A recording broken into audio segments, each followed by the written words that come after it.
Bienvenue dans notre émission de podcast Voyage en expertise immobilière. Voyons dans cet épisode quelles actions pour donner suite à votre stratégie immobilière.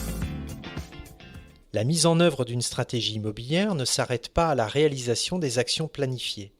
Il est non seulement important de suivre les évolutions du patrimoine, mais aussi d'évaluer l'efficacité de la stratégie et du plan pluriannuel d'action.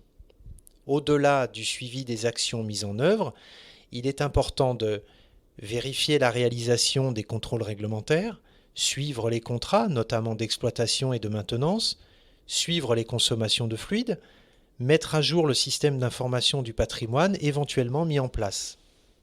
Pour cela, il est important de se doter d'indicateurs simples et significatifs de suivi de l'atteinte des objectifs. Des outils de suivi permettent de présenter de manière synthétique l'évolution de l'état du patrimoine dans le temps. Ce sont des éléments indispensables pour communiquer pour la recherche de financement par exemple. Aussi, une programmation n'est jamais figée. Elle doit pouvoir s'adapter aux opportunités et évolutions, qu'elles soient budgétaires, réglementaires, juridiques, organisationnelles, techniques, environnementales ou encore urbanistiques. Le suivi des évolutions du patrimoine vise donc également à réévaluer les objectifs fixés et adapter, le cas échéant, la stratégie immobilière et le plan d'action pluriannuel. L'élaboration et la mise en œuvre d'une stratégie immobilière reposent sur 4 grands principes interdépendants: l'organisation, la connaissance, la stratégie et la mise en œuvre opérationnelle. Rappelons que si certains objectifs sont clairement définis par voie législative et réglementaire, il appartient au maître d'ouvrage d'élaborer sa propre stratégie en fonction de ses propres objectifs. En effet, le simple respect des réglementations ne saurait être l'unique objectif à atteindre.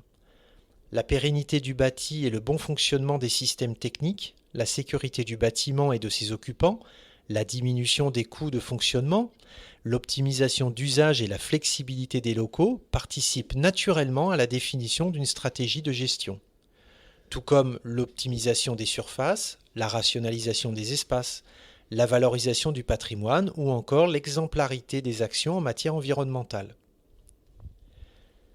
Une stratégie immobilière doit être globale.